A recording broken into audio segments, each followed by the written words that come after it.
Okay. Shall we?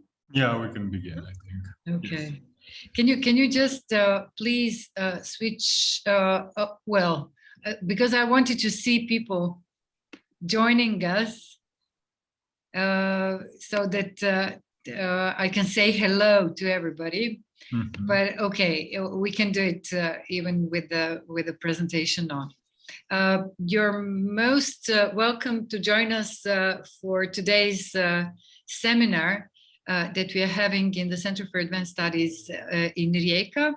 It's almost a tradition now to have these seminars online, and yeah, taking into account this the development of the pandemics, we actually got on the train on time and have a continuity of work. It's pretty confusing. I would rather have you all in Rijeka, of course, but let's wait until the circumstances allows us that so. And today's seminar, today's presentation will be by Helena Dukić, who is actually engaged in the Center for Systemic Musicology at the University of Graz.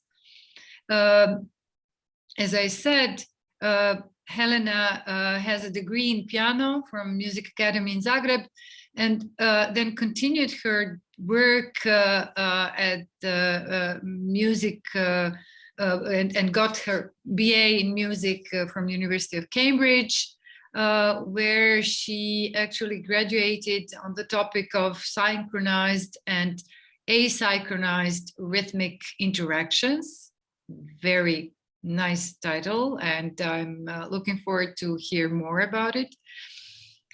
She also studied film composition, and her master's degree at Kingston University in 2013 was on the influence of film music and the perception of image and movement on screen. And the most important thing is actually that Helena is a level 3 guided imagery and music trainee, and she's currently in education for Gestalt psychotherapist. So with all these important and confluential elements, Helena did her PhD at the University of Graz in the center that she's now representing, focusing on the narrative nature of music and imagery.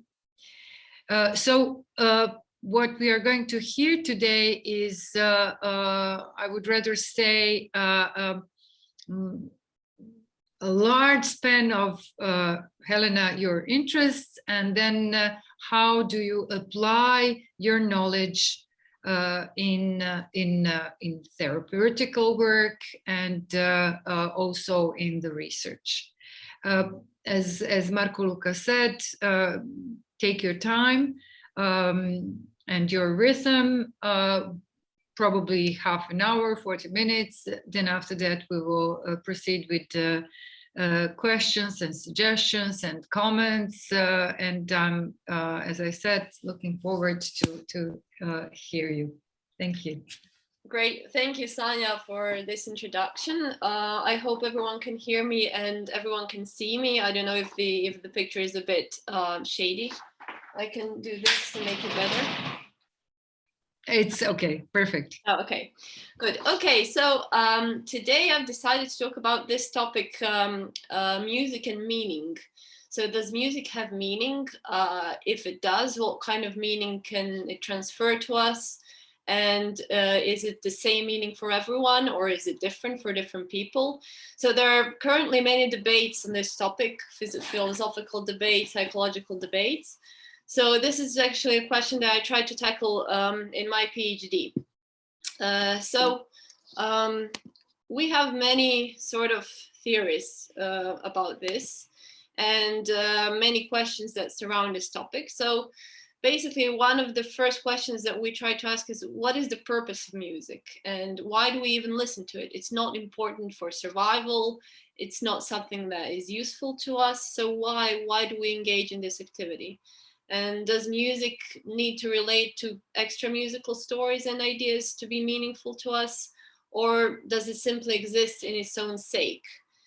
And if we talk about extra musical stories and ideas, then we could ask ourselves, could music in itself tell a story or imply a narrative? So can it transfer that kind of narrative meaning? And if so, what kinds of narratives are implied by what kinds of music?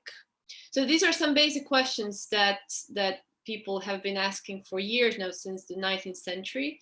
And these are the questions that kind of started my research.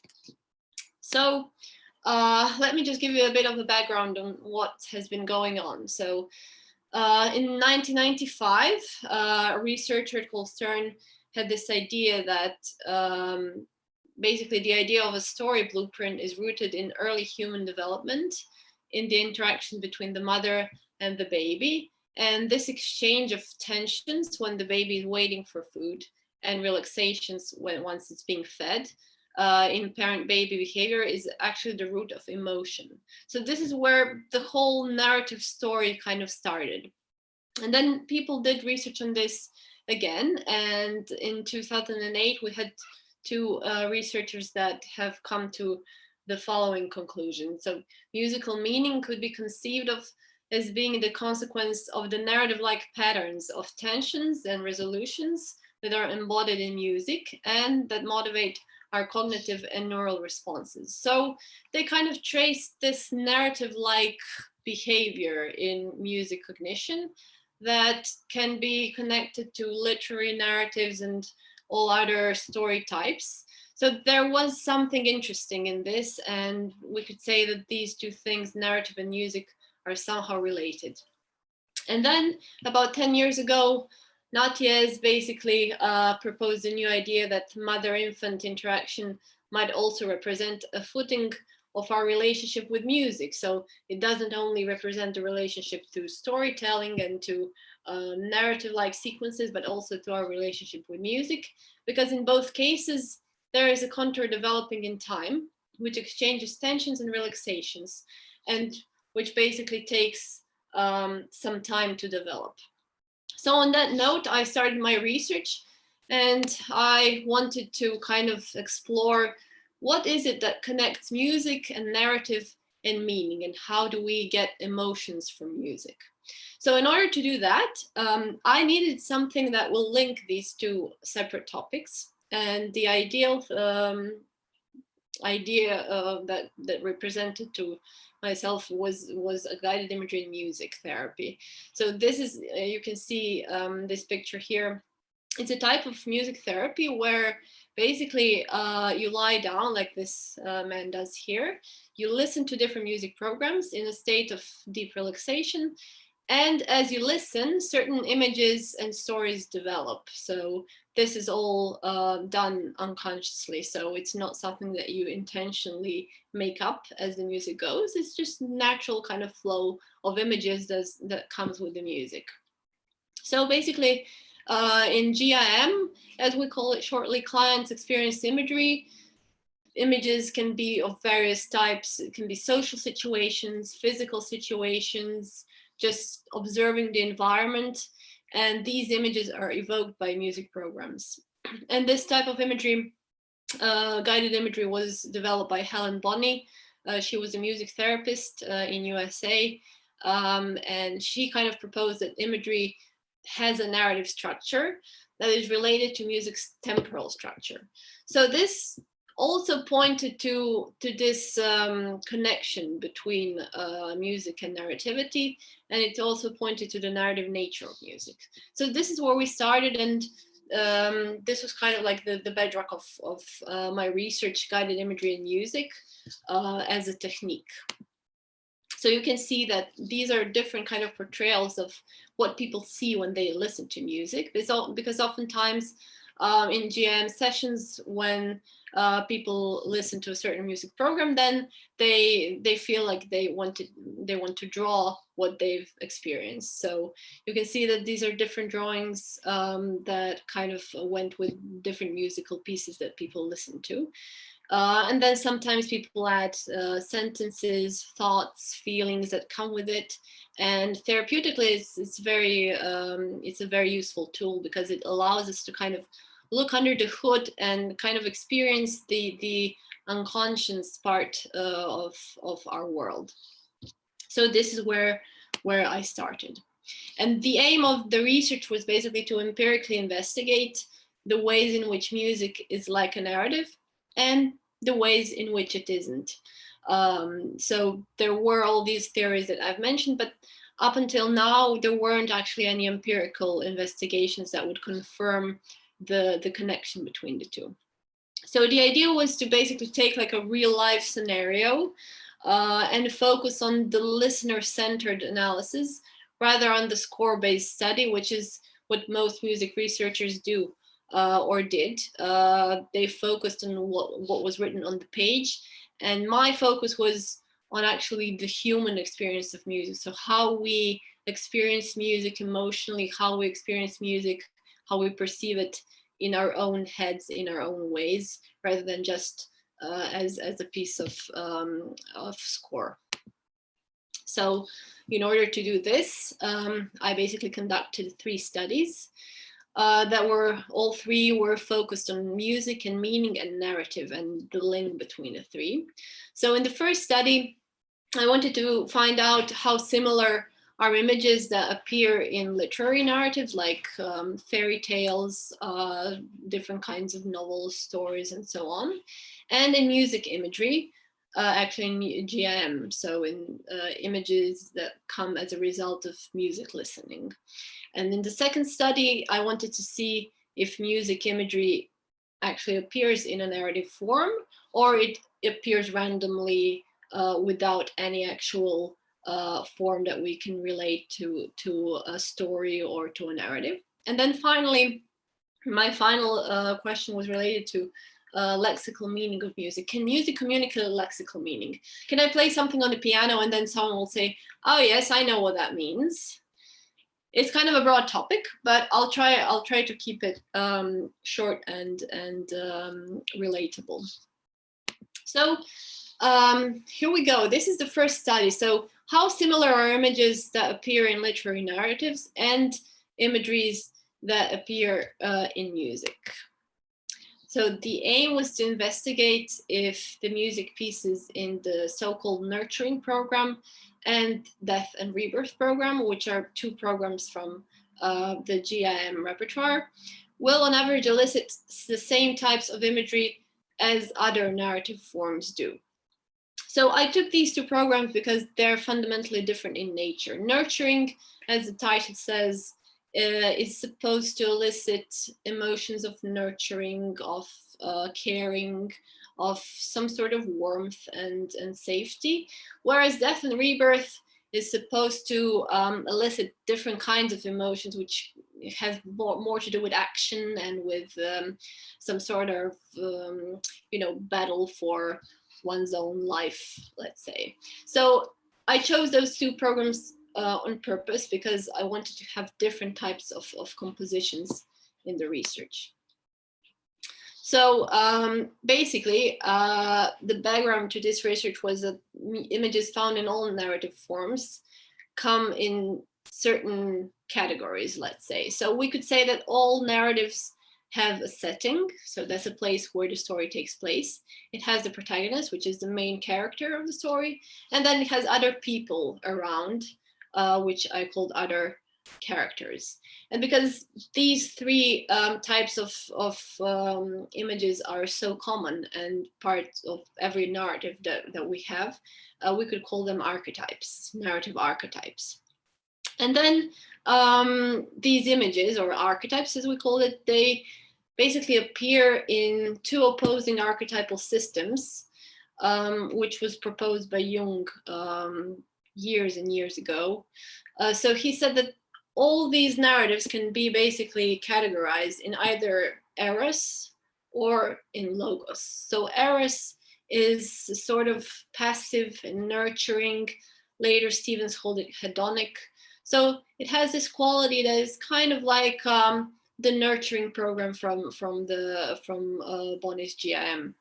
And logos is, on the other hand, active and discriminating, and it's also called agonic, and it has this different quality, so more kind of active, dynamic quality to it. So Jung basically proposed that the setting, protagonist, and characters can be sort of put in these two groups. And this was very important for me because I thought, okay, so this is a good way to kind of really study the basics of emotions related to music and of imagery related to music, and kind of see the backbone of it all. So this was my research question then. Will the imagery in the nurturing program and death and rebirth program be more often assigned to eros or to logos category than the imagery in the comparison material, which were basically narratives of different kinds? So I started by, of course, gathering participants for this.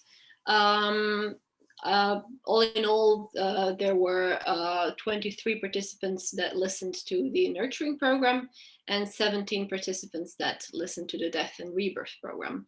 We had a bit of trouble here because participants weren't used to this type of therapy. And nurturing was a program that is designed for people who haven't tried this type of therapy before, so we could gather more of them, as opposed to death and rebirth that is designed for more advanced listeners. So in the nurturing, we had 23 of them, 19 female, 4 male, and age distribution was between 20 and 89. And in death rebirth, we had 16 females, 1 male, and the age distribution was a bit different from 19 to 30. So these were our participants, and they listened to, of course, 2 programs. So one group listened to nurturing and the other group listened to death and rebirth. And the nurturing program consists of 7 pieces. They're all classical music pieces, orchestral. And as you can see, this is a list. So Britten, Walton, 2 pieces by Berlioz, Puccini, Massenet, and Canteloup. And Death and Rebirth is a bit longer, and it consists of music by Wagner, Rachmaninoff, Bach, and Mahler. So Death and Rebirth is sort of emotionally more demanding, if you will. And of course, the comparison material, or we could call it also control group, was randomly selected fairy tales from the folklore and mythological library.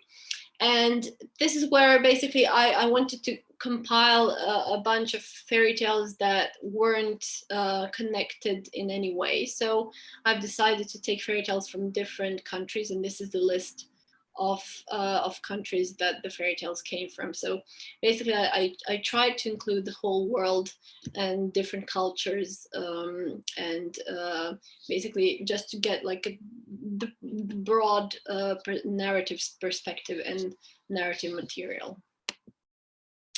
And this is what happened in the actual study. So the participant, they would undergo a standard GIM session, which includes, so the session would be done individually. So a person would come, then I would do a deep relaxation exercise with them, and I would turn on either the nurturing program or death and rebirth program. And then they would listen to this program, and then they would have different kinds of images appearing, which were recorded.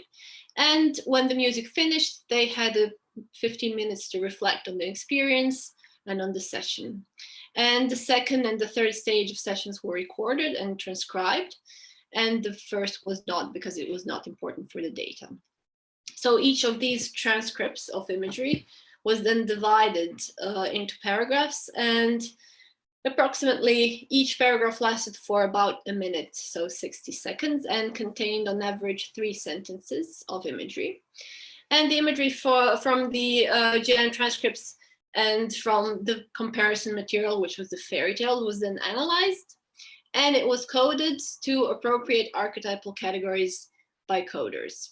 And then these categories were compared to see the difference between the music imagery and between the imagery that appeared in the fairy tales.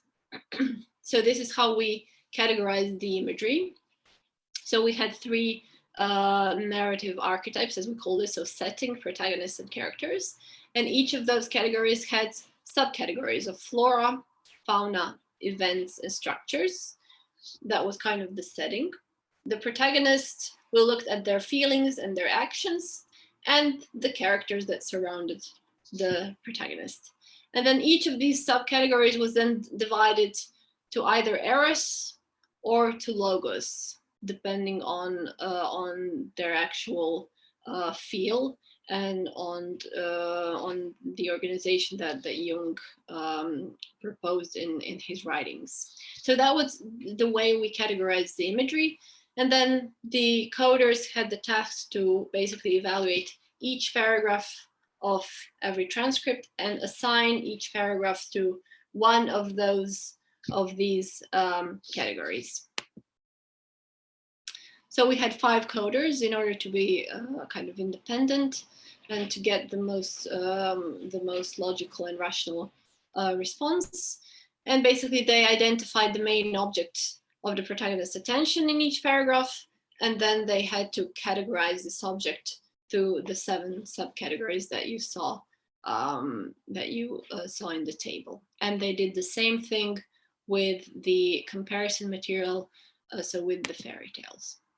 And these are the results. Basically, the imagery categories of flora, fauna, feelings, and structures were selected significantly more often in both music groups, so in the imagery of nurturing and the imagery in death and rebirth, compared to the comparison material of fairy tales. And categories of events, characters, and actions were selected significantly less often in both music groups compared to the comparison material. So if we look at this, we can see that the subcategories of flora, fauna, feelings, and structures, even though they belong to both eros and logos, are basically static archetypes. So nothing moves, nothing happens. They are, in other words, incapable of conveying a plot. So this is what they all have in common.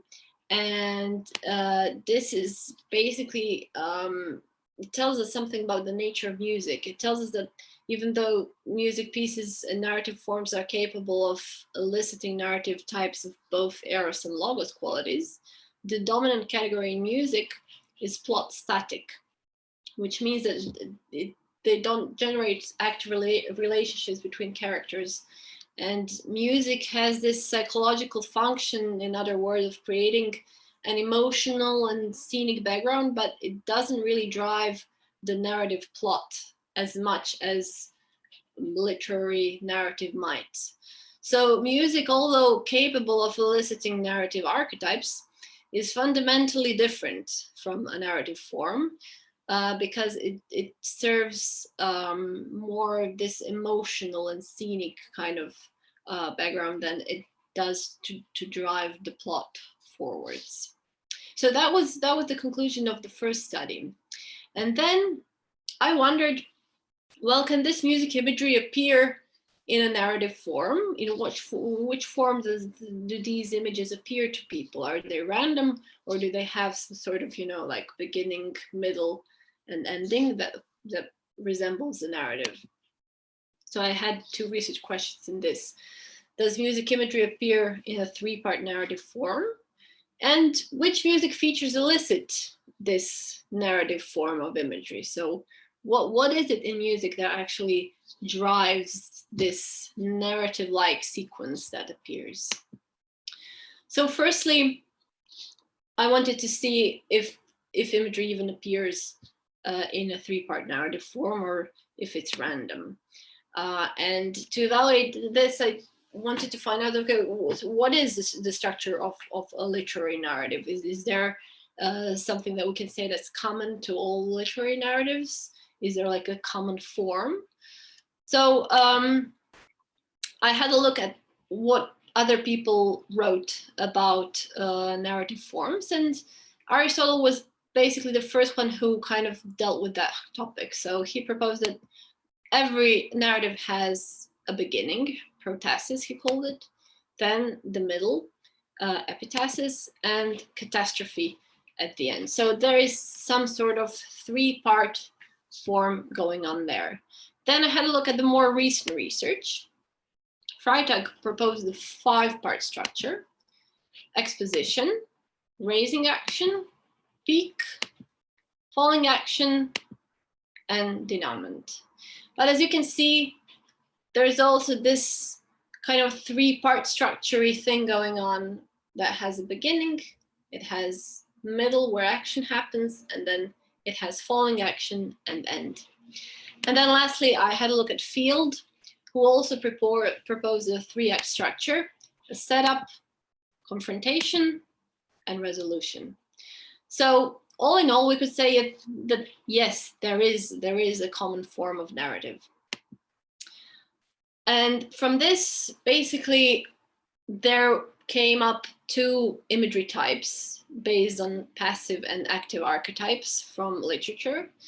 And those imagery types were a passive imagery type, where protagonist just observes the environment, or for example, he just notices what is going on around him or her. So they would say, oh, I can see trees, I can see, I don't know, a monkey, and there is a road with a house there.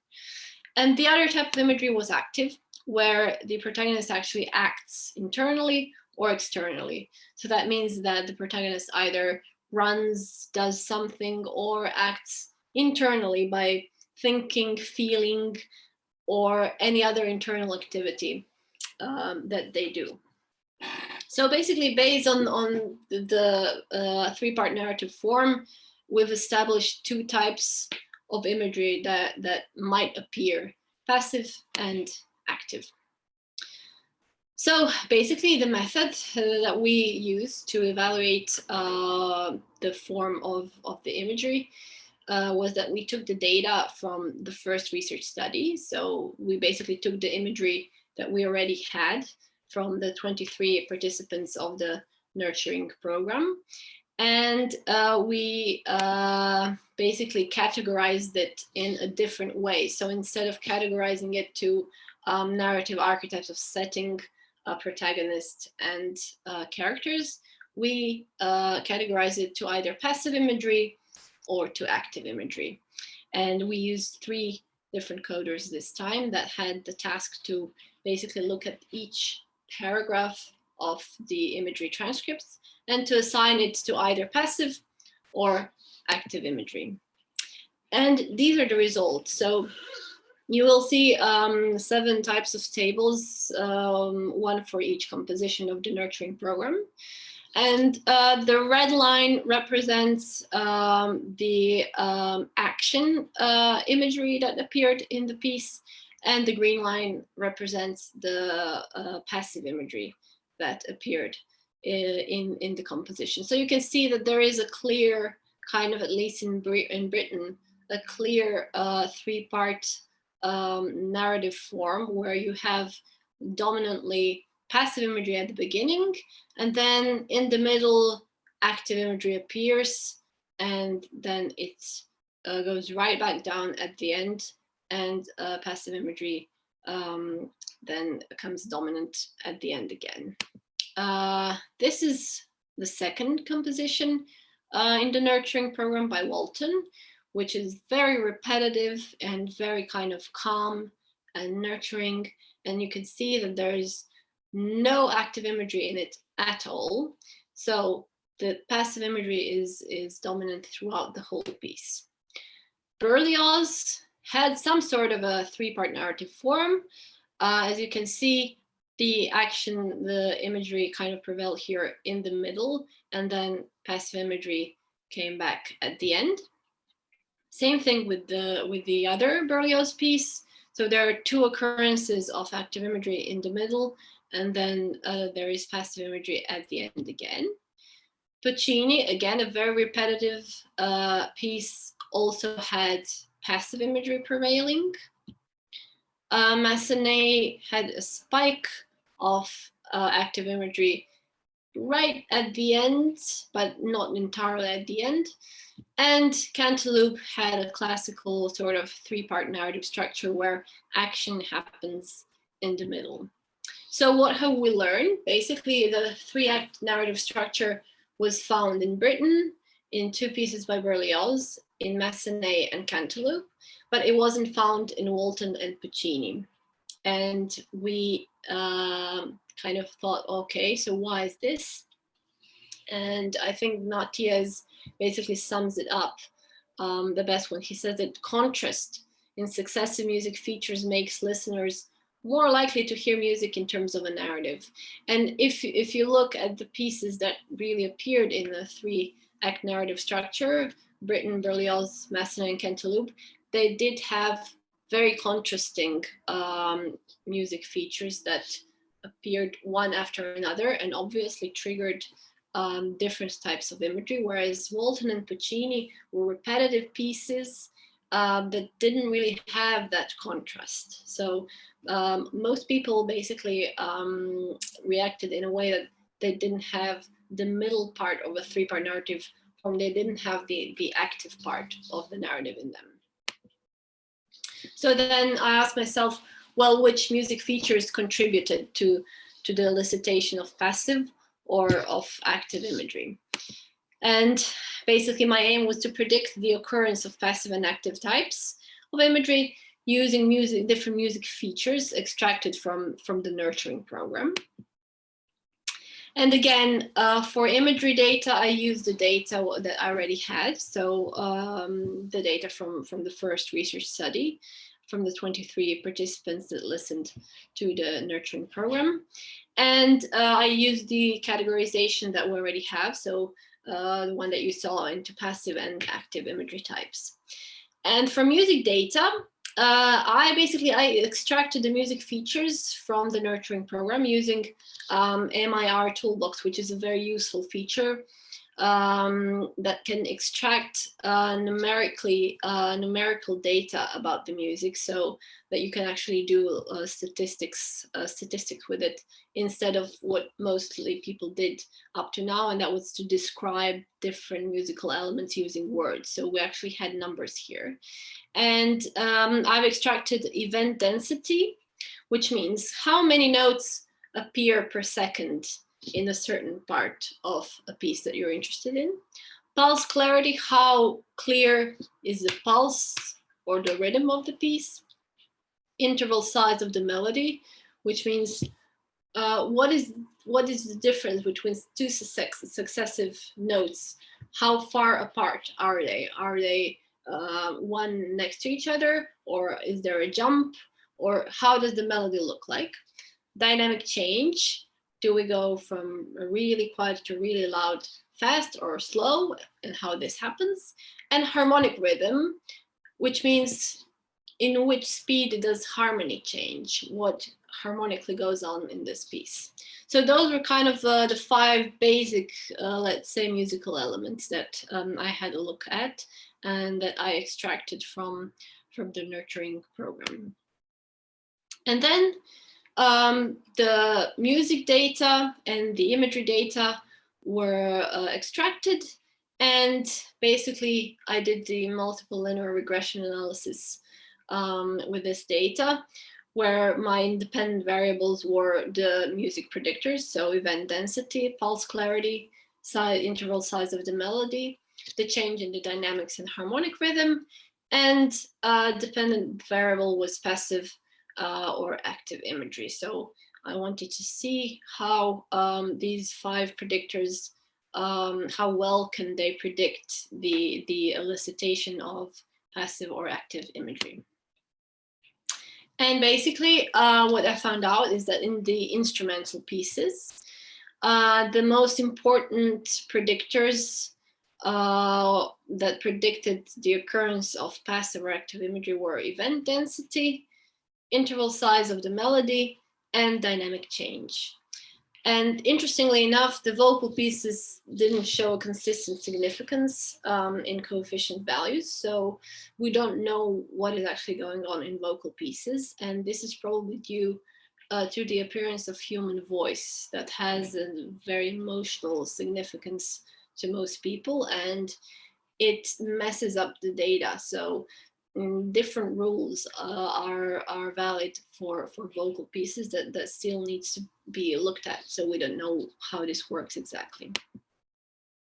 So in conclusion, we can see that the passive imagery appears when event density is low. So when there are low number of notes that appear in a second, when there is a small interval size of the melody, so the melody is not jumpy, it's probably smooth, and when there is rapid dynamic changes. This is what surprised us. So we expected that passive imagery would appear when there is a gradual dynamic change, but the opposite occurred.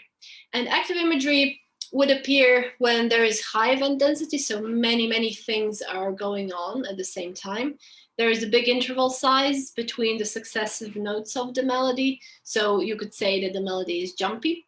And there is a gradual dynamic change. So we had a look at this dynamics because it was interesting.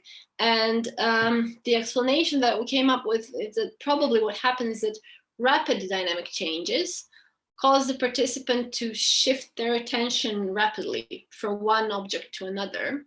And so they don't really engage with the image, they just shift their attention to different imagery. So they could be like, oh, there's a house, and then there's a tree, and there's a road, and they don't have time to engage actively with the image.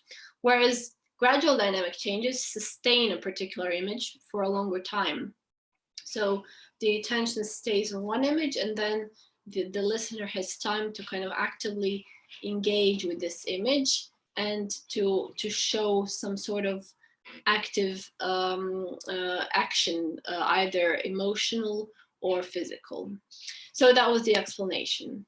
And in conclusion to this second study, basically we can say that the 3-act narrative structure depends on the degree of contrast of music features. So if the features are very contrasting, then it's likely that the 3-act narrative structure will appear. And the structural features, which means, for example, harmony, interval size, rhythm, they affect the content of the imagery because they engage the person emotionally and cognitively, and then they actually affect the image, what is actually going to appear in an image. And expressive features such as the dynamic change affect the rate of change of imagery. So are we going to shift our attention really rapidly from one thing to another, or are we going to sustain our attention on one object and then engage with it actively? So that was kind of the second study of 3-part narrative form of the imagery, and what might elicit it, and how music features, how they change, and how they affect the appearance of a 3-part narrative form. And then at the end, I wanted to know if music can actually communicate lexical meaning, or how much of lexical meaning can music communicate, and is it the same for every person? So the aim was to see to what extent can a musical improviser communicate the meaning of a short text that they read, and to what extent can a listener who is listening to this improvisation guess the meaning of the music played. And in order to do this, I basically had three groups of participants.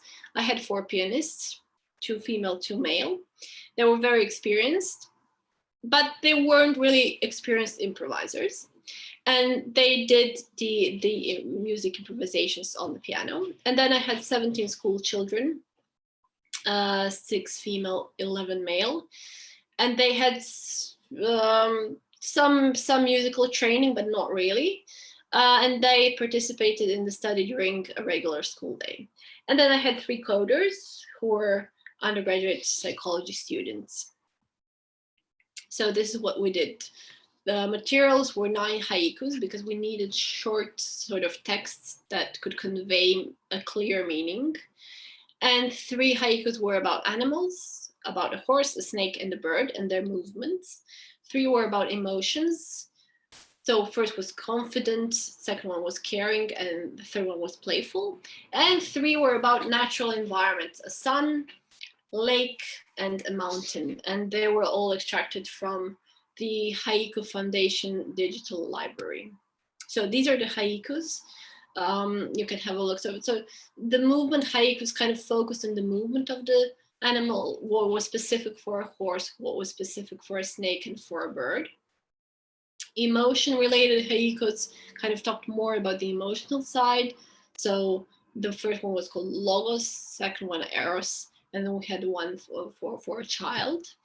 And then the third one really didn't have any emotions or movements, so it focused on static things. And we chose those 3 haikus because it was interesting to see if music will be able to transfer meaning that doesn't have to do with emotions or with movement. So this was the procedure with the 4 pianists. The pianist would read a haiku, and then I would say, okay, can you please play this haiku on the piano? Can you improvise on it?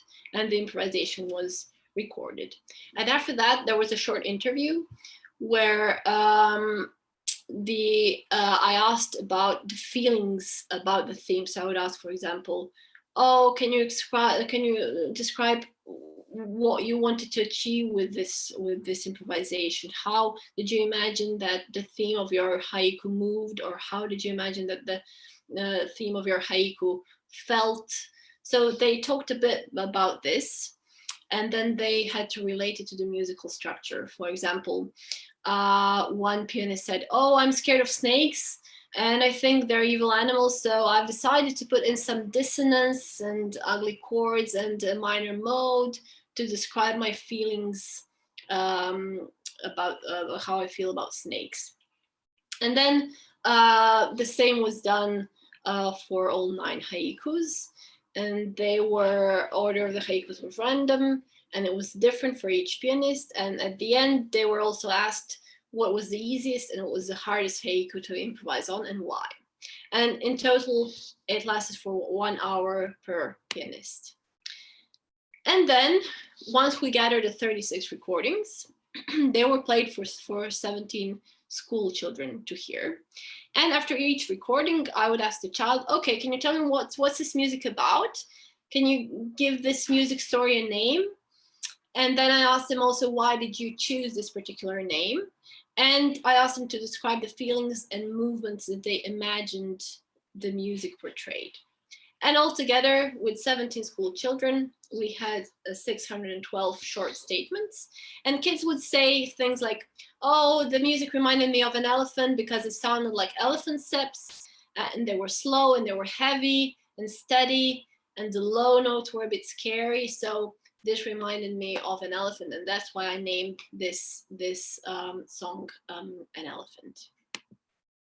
And then at the end, once we had the statements from the pianists and once we had the statements from the children, the coders had to do their job.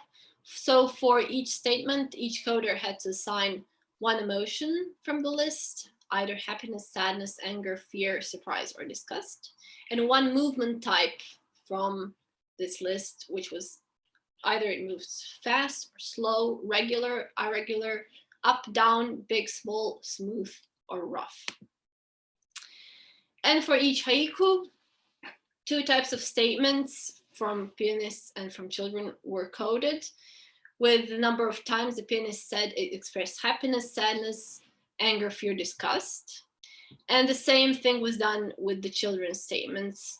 So how many times they expressed happiness, sadness, and so on with emotions. And then this was compared with the pianist statements using correlation to see to which degree do they correlate to, or in other words, how well did the children guess what the pianist wanted to express in their improvisation. And the same was done with the 10 movements: so fast, slow, regular, irregular, up, down, big, small, smooth, and rough. And this is what we got. So in general, individual emotions and movements were successfully communicated. Emotions and movements, but not meaning. Sadness was hard to communicate.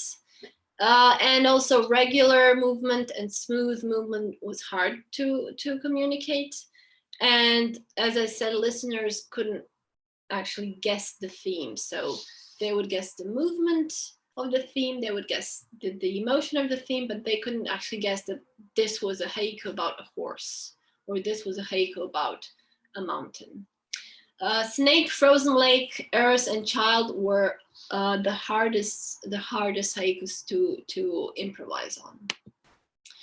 So we could say in conclusion that music lacks the specificity of semantic content, but it can communicate clear and unambiguous emotions such as happiness, fear, anger, surprise, and disgust, but not sadness, because sadness is ambiguous in its nature. And it can communicate movements that are important for our immediate survival. For example, rate of movement: does something move slow or fast? And direction of movement: does it go up or down? Because we could argue that this is important for our survival, whereas smoothness and roughness is not, it's more kind of finely tuned. So all in all, after 3 studies, what have we learned about the nature of music? Well, we could say that music creates sort of an illusion of a narrative. In our conscious perception, we perceive it as a sort of a narrative. And in our conscious perception, music exchanges features that are emotionally and cognitively engaging with those that are not. So this is what creates sort of setting and then action and then resolution type of narrative in music. And it creates tensions and relaxations that allude to this 3-part narrative form. But actually, in our unconscious perception, music features convey mostly static scenes and objects that don't really develop or change in time. So they stand still, and then they give us the opportunity to kind of fill our own emotional content into them and to explore them in our own way. So they're not very directional, which is actually an advantage when it comes to therapy and sort of psychological side of things and the effect on our emotions. So we could say that the music has a dual nature. It's on the one hand directional. This is how we perceive it in our conscious mind. And on the other hand, it's discursive. So it gives us space to kind of, it's a sort of vessel that allows us to fill it with our own experiences and with our own emotions. So this is where music's inherent therapeutic and artistic potential lies, in this duality, in this dual nature. So at the end, I just wanted to point out what's next and what is that I'm looking at now. So I'm interested in, why does this even happen? So why does music elicit emotion? Does music appreciation have an adaptive value? Why is it here? And what is the origin of musical emotions? Where did this come from? This has no purpose. So this question still kind of lingers. So in order to research this, I have to have a look at the prenatal fetal development. And to quote my mentor, basically internal patterns of sound and movement to which the fetus is kind of repeatedly exposed in the uterus may underlie music-specific movement and emotional qualities. So music might be useful for us in very, very early stages of development, before we're even born, before we even actually perceive it as music, but we kind of perceive it as something valuable for us, something that is helping us survive when we're still an unborn baby. And then later this develops into some sort of, let's call it, side effect that we call music today. So this is it from me today, and hopefully this research will kind of give rise to other questions, and it will broaden the perspective of music use in therapy and in other psychological areas, and kind of we are hoping to prove these theories that have been going around for a while now, and that didn't have a mean of people didn't have a mean of proving them up until now. So hopefully this will happen in the future. Okay, so thank you. Any questions are very welcome. Thank you very much, Helena. It's very exhaustive. It covers how many years of your life in research? Yeah, it is. Yeah. Let's say five or six. Yeah, yeah, and so I wanted just to thank you for presenting it in such a short timing. Some materials that are very complex, and the topic is very complex, because before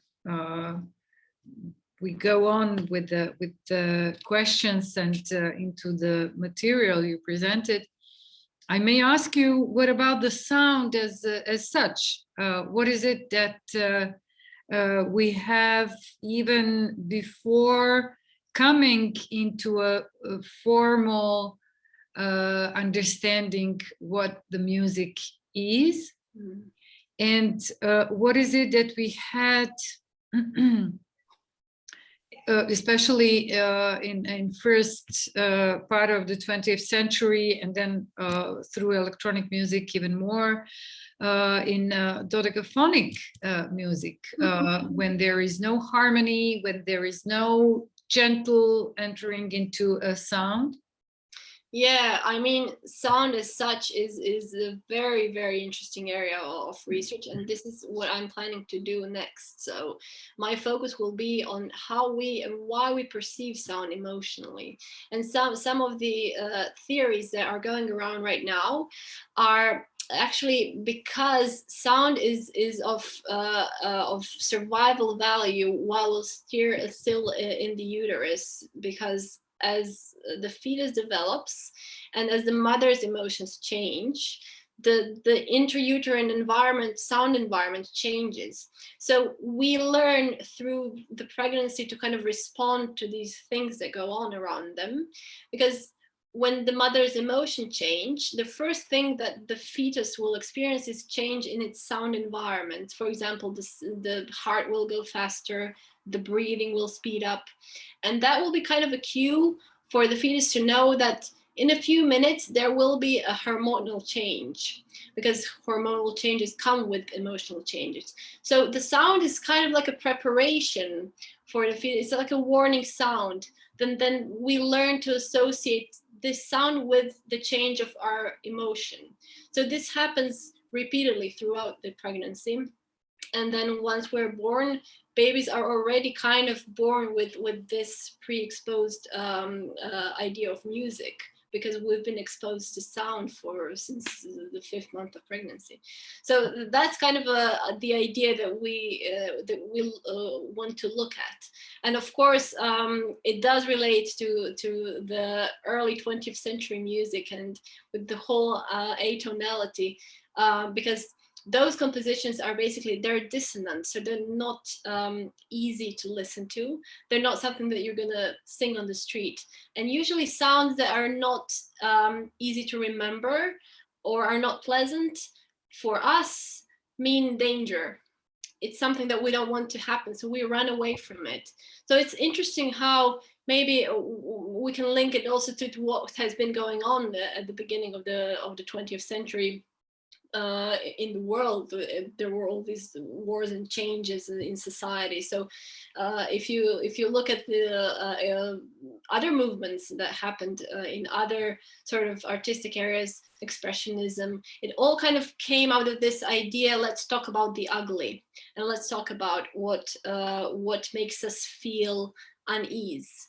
So it's interesting to just explore this area and to see where this came from and how we can relate it to movements in music today, where we moved away from this and we moved into this other kind of more pleasant area. So there are still debates on why this even happened, and if this music is ever going to become something that people will listen to in their free time, because this is not what happens today, even though we are already supposed to be used to this kind of music.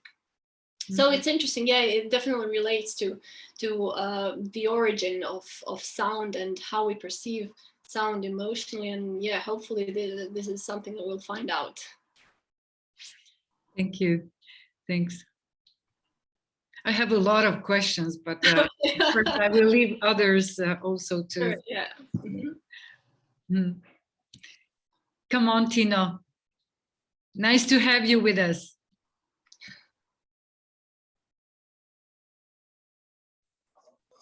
I apologize that it took me a little longer. First of all, I want to thank you, Helena, for such an interesting and extensive presentations. And I have one question and one, let's say, observation or comment. So I will start with the comment first, because I'm sorry. I'm a person with disability. I have cerebral palsy, and it's very interesting to me the fact that you want to kind of research how we react to certain sounds, and I'm sorry, I'm a bit embarrassed. And that's why it's so hard for me to talk, but I think that I will relax. So take your time, Tino. Take your time, Tino. We are here. We have a lot of time. Okay. You are among friends. So first, everything is nice, and let's go. Let's. Okay, it helped me a lot. So I'm particularly sound sensitive, in the sense that particular sounds oh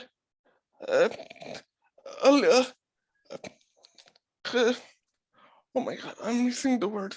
At least Creation. No worries. Satan creation. No, the thing is that I don't want to take over the show, and I want to say everything quickly, and it's okay. So some sounds elicit big fears, and for example, the sound of bagpipes, and so it's interesting. It will be definitely interesting to hear why do we connect sounds with certain emotions.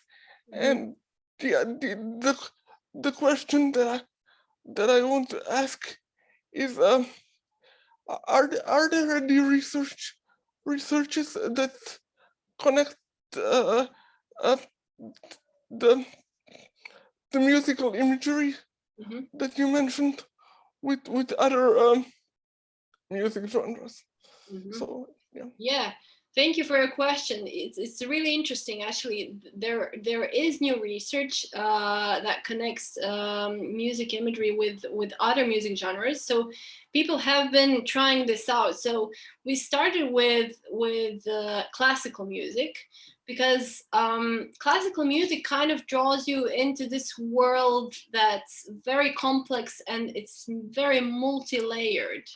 So in terms of imagery, people kind of found out that images are more extensive if people listen to, for example, classical orchestral music. And that's why orchestral music is used, because there are many different types of instruments that play at the same time, and there are many different levels of emotion that happened at the same time.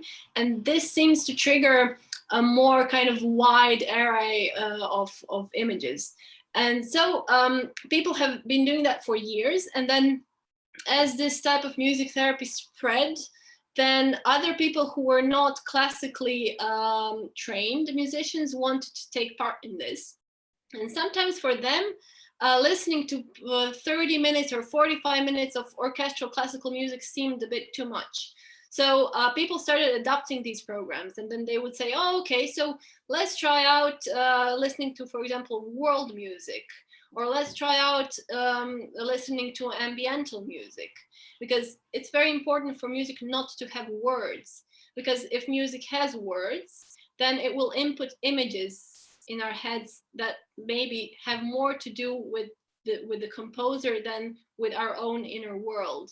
So we try to kind of maintain it within the instrumental music in order for people to have space to input their own imagery into this. So yes, recently there have been programs that have composed only music that's not classical. So they would do, for example, world music, or they will do, they even tried some, you know, like rock music, but, you know, without words. So for example, progressive rock and things like that. And they've been trying out different programs like this. And I think I can find some, I mean, we can email about it later, but there are certain research that look into specific types of imagery that appeared as a consequence of listening to non-classical music.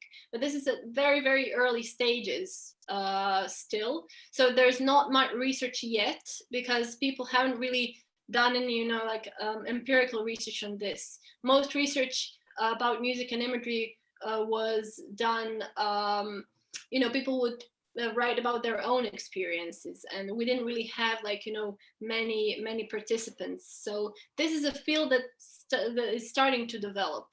And for your first question, so why are some sounds perceived as threatening, or some people can't listen to sounds? There is research about this, and there is a sort of general kind of understanding that sounds that are high are very unpleasant. So that for us as music therapists and as music researchers, that's very important, because, for example, if you have a piece where violins or flute plays really high, or you mentioned bagpipes, which is a very kind of aggressive, it has an aggressive sound, then we know that we're not going to play it to people that are sensitive, because we know the effect that it can trigger. And opposing to that, what people found out is that the sounds, for example, of cellos, or sounds that kind of have these encompassing, nurturing kind of bass notes, are very sort of supportive. So they support the experience, and they create what we call a container for your experience. So those are the sounds that we try to, for example, when the person comes in on their first session, then we always play music that has sort of like nurturing and sort of containing sound, because we don't know where the images are going to go. We don't know anything about this person. So we need to be very, very careful about the type of music that we play, because it can trigger very sort of hard images to process and hard emotions to process. So we are very careful about sounds that are high and sounds that are very kind of you know, like aggressive in their nature. For example, the organ or bagpipes. There are no instruments like that in GIM, because the experience has proved that many people react in a very sort of negative way when they hear it, especially if they're in this state of deep relaxation. So we always go for something that is going to kind of contain the experience and where the person is going to feel safe. So yeah, thanks for the question. It's a very interesting question. Yeah. Thank you for the answer. You're welcome. Maybe we can go on with the evolutionary psychology and discuss reasoning why certain sounds appeal to us or why others are rejected. And it can be related also to some of aspects that has been done and developed in evolutionary psychology. Yeah, I mean that's the nurture nature debate. So that depends. People have, yes, it's related to the evolutionary side of things, but it's also related to what we how we are raised musically. So for example, someone who's been listening to, I don't know, classical music since their birth, or their parents are, for example, classical musicians, they're probably gonna develop some sort of like internal musical structure that they used to. We all do. But this internal musical structure is different for every person, and it depends on what were your musical experiences before. And of course, your musical taste depends on what you're used to. So usually, I mean, this is a usual mechanism in psychology as well, in general, that we kind of like to listen or to experience things that are familiar to us, because it makes us feel safe, it makes us feel like we're at home, it maybe bring up these emotions that we enjoy. So it's the same for music. And then it does have to do with the evolutionary side of things, in the manner that I said that evolutionary high sounds for us mean danger, or a chord that is dissonant for us means danger. So just in survival terms, that plays a big part. So maybe that is a part of the answer why people don't really like to listen to music that's, you know, dissonant, or that's new music, as we call it, from the beginning of the 20th century, because it's full of these sounds. It is based on a different kind of system that nobody is used to. So it is a nature-nurture debate, and we still really don't know. It seems to be a mixture of both, as you would assume. But there are still research that's been done on that part. So we'll see what happens. Tena has a question. Thank you, Tena. Yes, hi, Helena. Thank you so much for this presentation. It's absolutely fascinating. I come from a very different background, so it's a different type of research, what you're doing, but I mean, I really admire your ability to apply very, concrete and measurable type of approach to something that is so universal, and that yet gives us such interesting findings and things to reflect on that are once again sort of wider and more universal. So I have first like a small kind of lexical almost comment to understand your categorization, because you mentioned eros and logos. It's been a long time since I was in classical high school, but usually eros and thanatos are the two that are associated.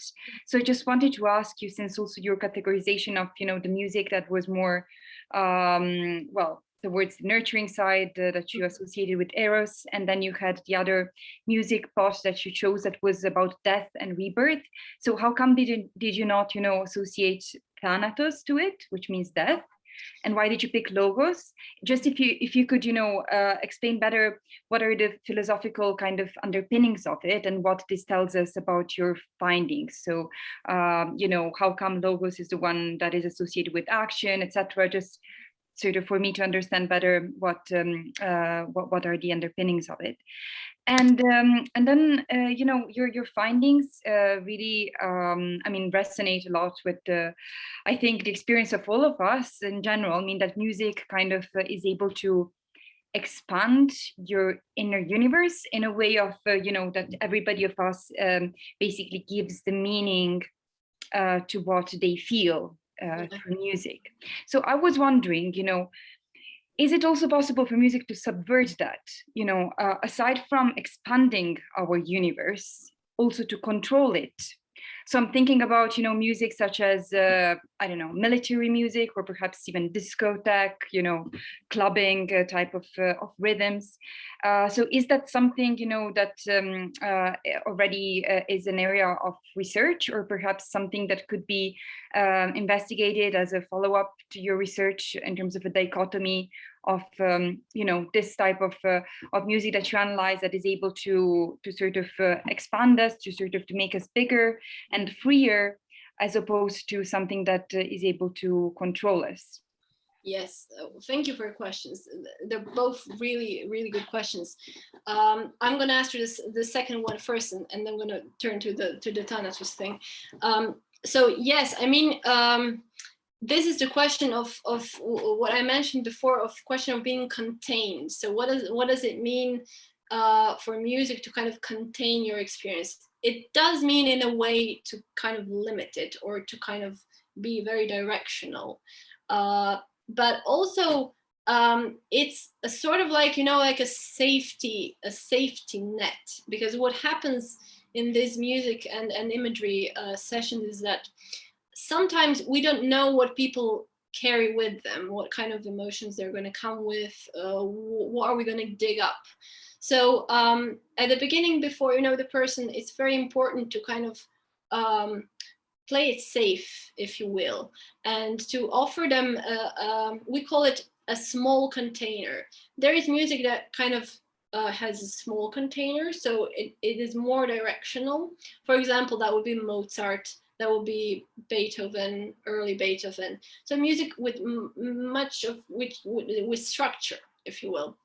And then there's other types of music that sort of are more expensive. For example, Wagner, Rachmaninoff. So it has to do with also with the harmonic structure of the piece, and how this kind of allows for your experience to be wider.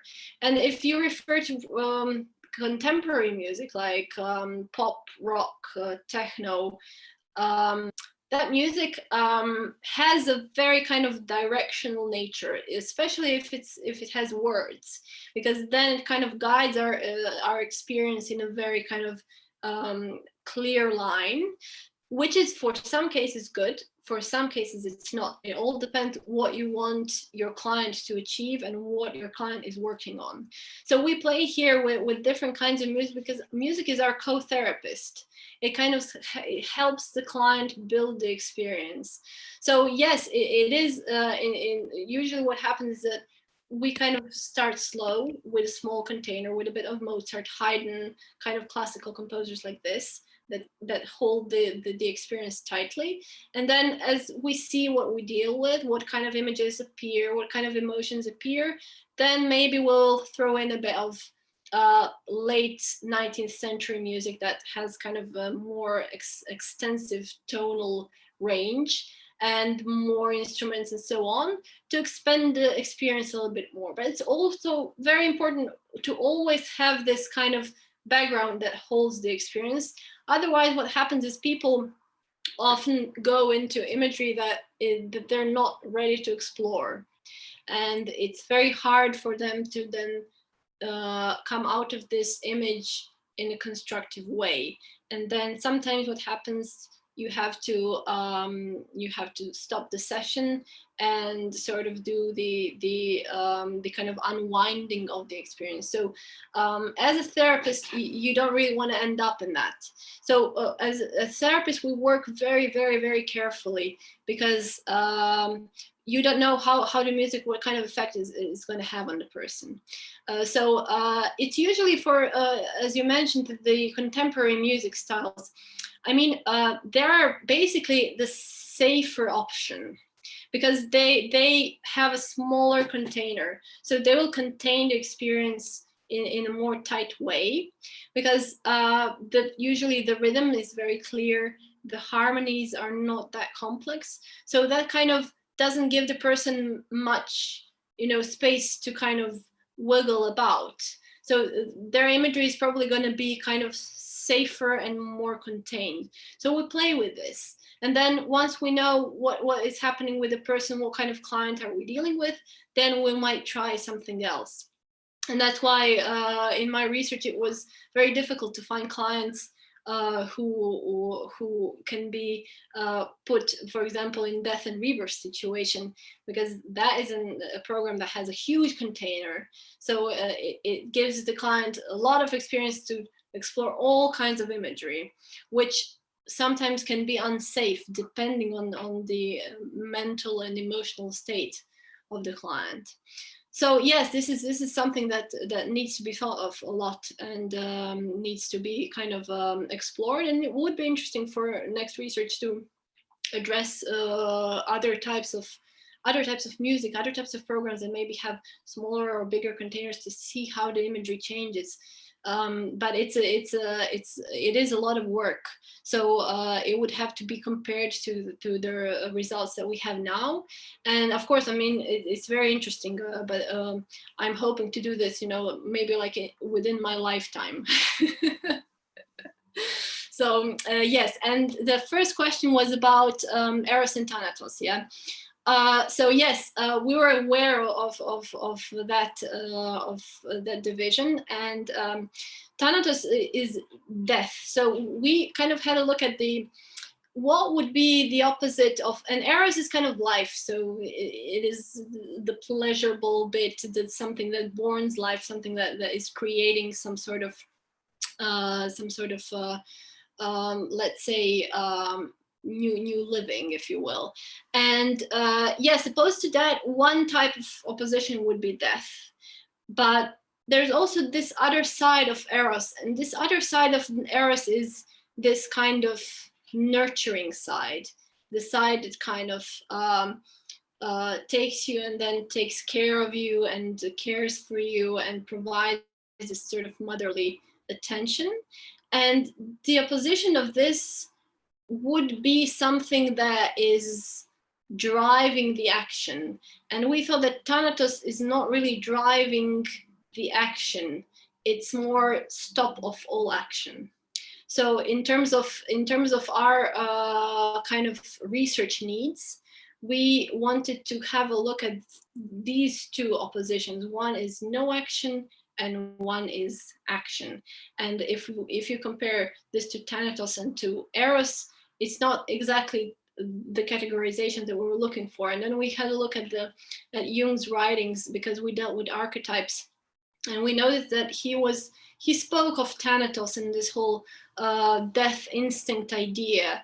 And but he also talked about this other side, and which was logos, which was something that he in his time associated with kind of masculinity and so on, something that drives action. And then he actually proposed that it's not exclusively masculine, it's also part of the female sort of way of living. So it kind of both men and women have Eros and Logos in them, and it was sort of it fit our bill. So it was kind of the thing that we really felt that fell into our research nicely, as opposed to Thanatos, which is kind of like the stop of all action. And we needed an archetype that would be kind of this descriptive of this dynamic that happens. So this kind of active approach to life. And we thought that Logos basically fits this bill better than Thanatos does. So this is how we made the decision. Thank you very much. It was super interesting, and good luck for the next steps. They sound also very fascinating. Thank you. Thank you. Thank you.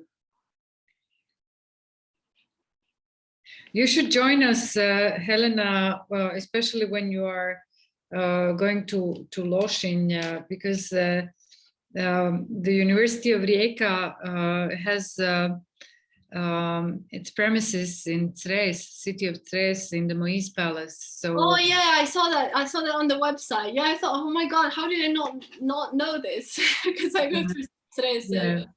So if especially in your therapeutical work, and if you have a suggestion what can be developed in that direction with the children in high school, or maybe with the elementary school children, Yes, we can think in that direction as well. Sure. Yeah. I mean, I've had workshops with children in high school and in primary school with GIM because it was so interesting to see how the kids respond. Yes. And of course, we had to adapt the therapy a bit because it wasn't really friendly for kids. But there are certain ways and certain workshops that really worked, and it was funny to see how kids reacted to this imagery that appeared, because adults, we keep it in our mind, and we maybe sometimes talk about it if people ask us specifically, or what was the image. And kids, what they do, they act it out. So they bring this inner world of imagery within the classroom, and it's very interesting to see them react, because then they create this kind of like a common imagery world where they listen to the music together, and then they make sort of like a common image. I'm talking about 7-year-olds, 8-year-olds, so really young children, maybe like a kindergarten children. And then they kind of develop this world together, which is something that I've never seen adults do. So adults are very kind of like private in this, where we keep to our own sort of mind in our own cell, and then kids share this, and then other things grow out of it, and it's really nice to see how they experience the imagery music. It's almost like it's natural to them. You don't even have to explain what to do; they just pick it up. And adults, you need to have like this whole conversation beforehand and say, oh, this might be weird, but for kids it's very natural. So yeah, that's the B flat of the nurturing aspect of it. It really depends, what do we invest and how do we take care of something, someone. So the result will be even in next generation, not directly there, but then can be postponed. Yeah. Sure. Yeah. So yeah, definitely with kids, it's always interesting to work, especially when it comes to imagination. Thank you very much. You see, it's now we are already 1:30, almost 1:30, and it went so quickly. And yes, again, I'm thankful.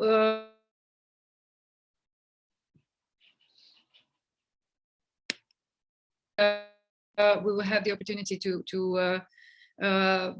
do things in Tres. I see my internet connection is unstable, so if I'm stuttering, then it's the internet. But yes, thank you very much. Thank you, all of you that are with us at the seminar, and let's keep in touch. Yes, I just want to thank everyone for listening, and I hope to see you all soon. Thank you, Helena. Thank you very much. All right. Take care. Have a great day, everybody. You too. Thank you. Bye-bye. Bye, Tino. Bye. Ciao.